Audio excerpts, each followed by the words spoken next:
नमो बुद्धाय. जय भीम. मी तेजल खिल्लारे. लोकज्योती मराठी या यूट्यूब चॅनलमध्ये आपल्या सर्व प्रेक्षकांचे मनापासून स्वागत. सर्वप्रथम आपल्या सर्व प्रेक्षकांना स्वातंत्र्य दिनाच्या हार्दिक शुभेच्छा. जागतिक गुरु तथागत बुद्धांचा प्रथम उपदेश. तथागत बुद्धाचे जीवनातील 4 अतिमहत्त्वाचे पवित्र जन्मस्थळ लुंबिनी, ज्ञानप्राप्ती स्थळ बुद्धगया, तसेच पहिले प्रवचन स्थळ सारनाथ आणि निर्वाण स्थळ कुशीनगर आहेत. कुशीनारला असताना तथागतांनी भंते आनंदला सांगितले की माझे महापरिनिर्वाण होणार आहे. तेव्हा आनंद फार रडू लागला आणि म्हणाला की सर्व भंते वर्षावास करून तथागतांच्या दर्शनाला येत असत, त्यांचे मार्गदर्शन घेत असत, पण तथागतांनंतर सर्वांचे काय होईल. तेव्हा तथागतांनी सांगितले की जन्मस्थळ लुंबिनी व बुद्धगया येथे ज्ञान प्राप्त झाले व ज्या ठिकाणी पहिले प्रवचन झाले त्या सारनाथला आणि कुशीनगर या स्थळांना भेट दिली तर त्यांना तथागताची व धम्माची अनुभूती येईल. सम्राट अशोकांनी व डॉक्टर बाबासाहेब आंबेडकरांनी या पवित्र स्थळांना भेटी दिल्या आहेत. सारनाथचा इतिहास. सारनाथ हे उत्तर प्रदेशातील वाराणसी रेल्वे स्टेशनपासून 8 किलोमीटर अंतरावर आहे. सारनाथ हे वरुणा नदीच्या पलीकडे आहे. हे भारताचे आंतरराष्ट्रीय पवित्र स्थळ आहे. सारनाथ हे बुद्धाचे जीवनातील पवित्र ठिकाण आहे. येथेच तथागतांनी मृगदाय वनात पहिले प्रवचन दिले होते. येथून त्यांनी मंगलमय कल्याणकारी धम्माची सुरुवात केली. सारनाथ पाली भाषेत सारनाथचे नाव इसिपतन असे होते. संस्कृत भाषेत त्याचे नाव ऋषीपतन असे होते. मध्यकाळातील अभिलेखात धम्मचक्र किंवा सद्धम्मचक्र प्रवर्तन विहार असे आढळते. आधुनिक नाव सारनाथ, सारंगनाथ असे झाले आहे. तसे एका विहारात कोरलेले आहे. ईसापूर्व काळात काशी हे 16 महाजनपदांपैकी होते. ब्रह्मदत्त राजा होता. सारनाथ ऋषीपतनची राजधानी होती. बुद्धाच्या काळात प्रसेनजित राजाचे वडील महाकोसल यांनी मुलीच्या लग्नात काशी बिंबिसार राजाला भेट दिली. नंतर मगध राज्यात समाविष्ट झाली. सिद्धार्थाचा गृहत्याग.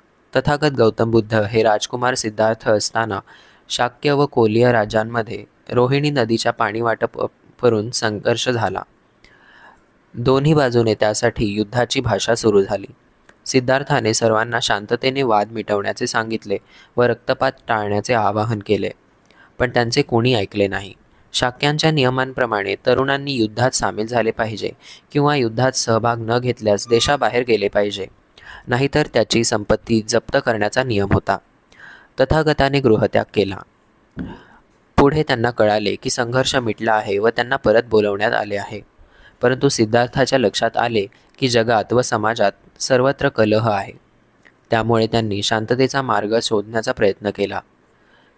त्यांनी सुरुवातीला खूप उपवास केला, देव शोधला, पण सर्व व्यर्थ दिसून आले. असे एके दिवशी ते बिहारमधील गयाजवळ जंगलात निरंजना नदीजवळ ते फिरत फिरत आले. ते अस्थिपंजर झाले होते. तेथे जवळील गावच्या प्रमुखाची मुलगी सुजाता ही वनदेवतेच्या दर्शनासाठी आली. तेथे तिने सिद्धार्थाला खीर अर्पण केली. त्यांना त्या खीरमुळे ऊर्जा मिळाली. ते एका पिंपळाच्या झाडाखाली वज्रासनावर बसले. पुढे त्यांनी ठरवले की आता याच ठिकाणी बसून चिंतन ध्यान करायचे आणि सत्याचा मार्ग शोधायचा. ते म्हणाले, माझ्यावर आकाशातील तारे कोसळून पडो किंवा ही धरती दुभंगो, मी या ठिकाणावरून उठणार नाही जोपर्यंत मला सत्याचा बोध होणार नाही. ते तेथे 7 सप्ताह ध्यान मनन करत बसले. त्यांच्या मनात अनेक चांगले वाईट विचार आले, परंतु ते डगमगले नाही. त्यांनी विचार केला आणि त्यांना बोधीप्राप्ती झाली, म्हणजेच सत्याचे ज्ञान झाले. सत्याचा मार्ग सापडला. मंगल कल्याणकारी धम्म त्यांनी शोधला. ते बुद्ध म्हणजे ज्ञानी झाले. त्यांच्या मनात विचार आला की मी हा धम्म शोधला, तो जगाच्या कल्याणाचा आहे, पण समजण्यास थोडा कठीण आहे. परंतु हा मार्ग लोकांना सांगितला तर त्यांचे कल्याण होईल, म्हणून त्यांनी सर्वांना धम्म सांगण्याचे ठरवलं. त्यांचे आचार्य आलाकाराम आणि उदत रामपुत्त या दोघांचे निधन झाले होते. तेव्हा त्यांनी त्यांचे सोबतच्या 5 संन्याशांना बुद्ध ज्ञान देण्याचे ठरवले. त्यावेळेस ते 5 संन्याशी सारनाथमध्ये राहत होते. त्यामुळे ते सारनाथला गेले. सारनाथ येथे पहिले धम्मचक्र प्रवर्तन. सुरुवातीला त्या 5 संन्याशांनी असे ठरवले की श्रमण गौतमाचे स्वागत करायचे नाही, कारण त्यांनी तपस्येचा मार्ग सोडला आहे. परंतु जसे बुद्ध त्यांच्या जवळ पोहोचले त्यांनी तथागत बुद्धाचे स्वागत केले. त्यांनी तथागतांचा उपदेश करण्याची विनंती केली. तथागत बुद्धांनी त्यांना सांगितले की अति कामभोग चुकीचा आहे, तसाच अति कायाक्लेश चुकीचा आहे. ते म्हणाले, जगात दुःख आहे, त्याचा नाश करता येतो. त्यासाठी पंचशील अनुसरावे, अष्टांग मार्ग अनुसरा. मनुष्य हाच धम्माचा केंद्रबिंदू आहे. हिंसा करू नका, खोटे बोलू नका, वाईट कृत्य करू नका, चोरी करू नका, मादक व नशिल्या पदार्थांचे सेवन करू नका, खोट्या परंपरा मानू नका, सत्सद विवेक बुद्धीला अनुसरा, अंधश्रद्धा मानू नका. त्यांनी वेद व वर्णभेद, जातीभेद, दैववाद, आत्मा, स्वर्ग, नर्क, यज्ञ नाकारले. त्यांनी नीतिमत्तेवर भर दिला. त्यांनी स्वातंत्र्य, समता, बंधुत्व व न्याय यांचा पुरस्कार केला. बुद्ध धम्म मानवतावादी आहे. तथागतांनी सांगितले की मोह, मत्सर करू नका. त्यांनी प्रज्ञा, शील, करुणा सांगितली. पंचवर्गीय भिक्खू ब्राह्मण होते. त्यांना बुद्ध धम्माची दीक्षा दिली. त्यांचे नाव कौंडिण्य, महानाम, वप्प, भद्दीय, अश्वजित असे होते. तेथेच भिक्खू संघाची स्थापना आषाढ पौर्णिमेला केली. तथागतांनी सारनाथला उपासक संघ स्थापन केला. बनारसचा प्रसिद्ध व्यापारी यश व त्याच्या कुटुंबाने धम्म स्वीकारला. अशा तऱ्हेने धम्माची सुरुवात झाली. सम्राट अशोकाचा धम्मप्रसार. तथागताच्या काळात अनेक राजे, महाराजे, ब्राह्मण व बहुजन समाजाने बुद्ध धम्म स्वीकारला. सर्वत्र धम्मप्रसार तथागतांनी केला. त्याच्यानंतर जवळपास 200 ते 300 वर्षांनी सम्राट अशोक सम्राट बनला. कलिंग युद्धानंतर तो अहिंसावादी बुद्ध धम्मात गेला. त्याने लुंबिनी, बुद्धगया, सारनाथ व कुशीनगर, सांची इत्यादी ठिकाणी बौद्ध विहार व स्तूप बांधले, स्तंभ उभारले, शिलालेख खोदले. तसेच सर्व जगात ग्रीस, अरबस्तान, Egypt, Afghanistan, Iraq, Iran, Sindh, Pakistan, ब्रह्मदेश, नेपाळ, श्रीलंका, चीन, जपान पर्यंत भिक्खू पाठवले. सर्वत्र बुद्ध धम्म पसरवला. सारनाथला अशोकाने धम्मस्तूप उभारला. त्या स्तूपाजवळ मुलगंध कुटी विहार आहे. तेथे पूर्वी तथागत बुद्ध राहत होते. या ठिकाणी खूप उंच विहार होता असे दयाराम सहानी व चीनी प्रवासी ह्युआन स्वांगचे मत आहे. भारताचे राजचिन्ह याच ठिकाणी अशोकाने स्थापित केले होते. येथील धम्मेक स्तूप महत्त्वाचा आहे. याच ठिकाणी तथागत बुद्धांनी आपला पहिला वर्षावास सुरू केला होता. याच ठिकाणी तथागतांनी चरथ भिक्कवे चारिक, बहुजन हिताय, बहुजन सुखाय, लोकानुकंपाय, अथाय हिताय, सुखाय देव मनुस्सान हा उपदेश केला. गुप्त राजाच्या काळात भारतात सुवर्णयुग होते. कलाशिल्प फार प्रगतिशील होते. याच ठिकाणी बुद्धाची धम्मचक्र प्रवर्तन मुद्रातील सुंदर मूर्ती आहे. कुशाण वंश क्षत्रप वंशीयांनी बौद्ध विहार निर्माण केले. डॉक्टर अग्रवाल यांच्या मते कुशाण वंशाने बौद्ध धम्माचे नवीन युग सुरू केले. गुप्त वंशाचे राज्य बौद्ध होते.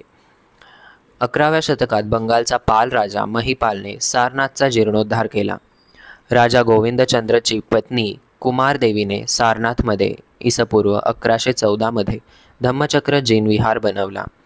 त्यांचा वंशज राजा जयचंद्र याने बौद्ध धम्माचा प्रसार केला. सारनाथचा शोध. पंडित पुष्यमित्र शुंगने भारतात प्रतिक्रांती केली व बुद्ध धम्मावर हल्ले केले असे डॉक्टर बाबासाहेब आंबेडकर म्हणतात. इसपूर्व 185 मध्ये बृहद्रथाची हत्या पुष्यमित्र शुंगाने केली. सम्राट कनिष्क, हर्षवर्धन व बंगालच्या पाल राजांनी बुद्ध धम्माचा प्रसार केला. मुस्लिम राजवटीत हे स्थान 700 वर्षे दुर्लक्षित राहिले. धम्म नाहीसा झाला. भारतात बुद्ध धम्माचा प्रकाश विझला व सर्वत्र अंधार झाला. सर्वत्र खंडहर निर्माण झाले. इसपूर्व 1884 मध्ये काशीचा राजा चेतसिंहचा दिवाण जगतसिंगने त्यांच्या स्मरणासाठी एक मोहल्ला बनवण्याचे ठरवले. त्यासाठी लागणारे विटा त्याने धम्मराजिक स्तूप तोडून नेल्या. त्याने खाली स्तूप खोदले. त्यामध्ये हिरव्या रंगाची मंजुषा सापडली. त्यात तथागताच्या अस्थी होत्या. त्याला ज्ञान नसल्याचे त्याने गंगा नदीत फेकल्या. इंग्रजी शासन. इंग्रज नुसतेच शासक नव्हते, तर ते कलाप्रेमी, विद्वान, संशोधक होते. फॅन्थलरने इसपूर्व 1750 अशोकाचे शिलालेख शोधले. इसपूर्व 1838 जेम्स प्रिन्सेपने मोठ्या कष्टाने 7 वर्षे अभ्यास करून वाचले. जनरल अलेक्झांडर कॅनिंगहॅमने सारनाथमध्ये इसपूर्व 1834 उत्खनन केले. त्यात बुद्धाच्या सुंदर प्रतिमा सापडल्या. त्या कलकत्ता संग्रहालयात आहेत. बनारसच्या वरुणा नदीच्या पुलाच्या पायात अनेक सुंदर मूर्त्या अज्ञानाने टाकण्यात आल्या. इसपूर्व 1851 ते 1852 मेजर मिट्टो यांनी सारनाथमध्ये खोदाई केली. इसपूर्व 1904 इंजिनियर F.O. आर्टेल यांनी खोदकाम केले. त्यांना तथागतांच्या सुंदर मूर्त्या सापडल्या. इसपूर्व 1891 श्रीलंकेचे अनागरिक धम्मपालजी भारत भेटीसाठी आले. ते सारनाथला आले तेव्हा तेथे दयनीय परिस्थिती होती. त्यांच्या प्रयत्नांमुळे आधुनिक मूलगुंद कोटी विहाराचे पायाभरणी इसपूर्व 1922 उत्तर प्रदेशचे राज्यपाल H.I. बटलर यांनी केली. त्याचे उद्घाटन 11 नोव्हेंबर 1931 पुरातत्व खात्याचे संचालक दयाराम सहानी यांनी केले व तक्षशिला येथून प्राप्त झालेल्या तथागत बुद्धांच्या अस्थी येथे ठेवल्या. 26 नोव्हेंबर 1957 सारनाथ उत्सवात बोलताना राज्यपाल पंडित कैलाशनाथ काटजू म्हणाले की बुद्धांच्या मंगलमय कल्याणकारी धम्माची पुनर्स्थापना होत आहे. जपानचे प्रसिद्ध चित्रकार सेत्सू नासू यांनी 1932 ते 1935 दरम्यान या विहाराच्या भिंतींवर बुद्धाच्या जीवनातील महत्त्वपूर्ण घटना चित्रित केल्या आहेत.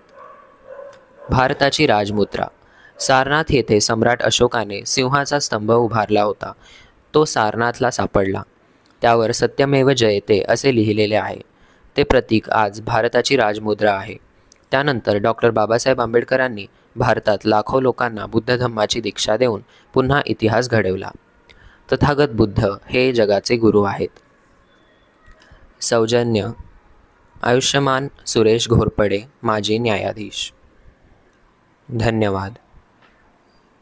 आमचे असेच नवनवीन व्हिडिओ पाहण्यासाठी आमच्या YouTube चॅनलला सबस्क्राईब, लाईक व शेअर करायला विसरू नका. धन्यवाद.